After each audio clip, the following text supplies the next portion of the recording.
Dans la gestion de cette affaire, qui était bilatérale depuis sa survenue jusqu'à son dénouement, le gouvernement de la transition a été indigné par l'attitude partiale de certains responsables contre notre pays.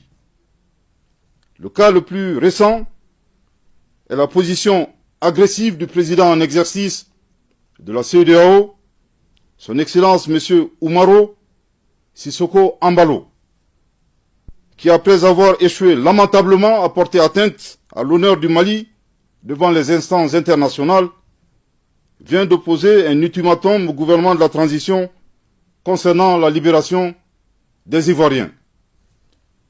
Le gouvernement de la transition voudrait faire remarquer à son Excellence M. Embalo que depuis le 14 janvier 2022, le Mali ne figure plus sur la liste des pays intimidables et a définitivement retrouvé sa souveraineté. Je répète, le gouvernement de la transition voudrait faire remarquer à son Excellence M. Embalo que depuis le 14 janvier 2022, le Mali ne figure plus sur la liste des pays intimidables et a définitivement retrouvé sa souveraineté. Je répète pour une dernière fois, le gouvernement de la transition voudrait faire remarquer à son Excellence M. Embalo que depuis le 14 janvier 2022, le Mali ne figure plus sur la liste des pays intimidables et a définitivement retrouvé sa souveraineté. En effet, à cette date mémorable, le peuple malien s'est mobilisé massivement pour dénoncer les sanctions illégales de la CEDEAO et de l'UEMOA contre le Mali.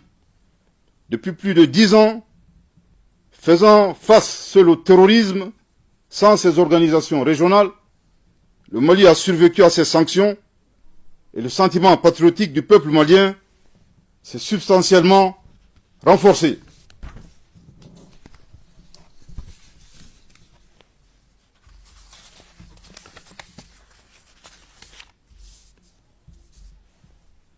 Aussi, dans l'intérêt des peuples ouest-africains, notamment la sécurité, le bien-être, le gouvernement de la transition invite respectueusement son Excellence M. Embalo à donner des ultimatums aux groupes terroristes qui constituent la plus grande menace en Afrique de l'Ouest, ainsi qu'à canaliser ses efforts dans l'éradication de la pauvreté dans la région.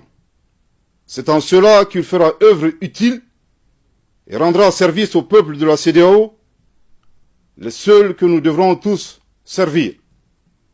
Que Dieu bénisse le Mali et préserve les Maliens. Fait à Bamako le 6 janvier 2023. Merci de votre très aimable attention.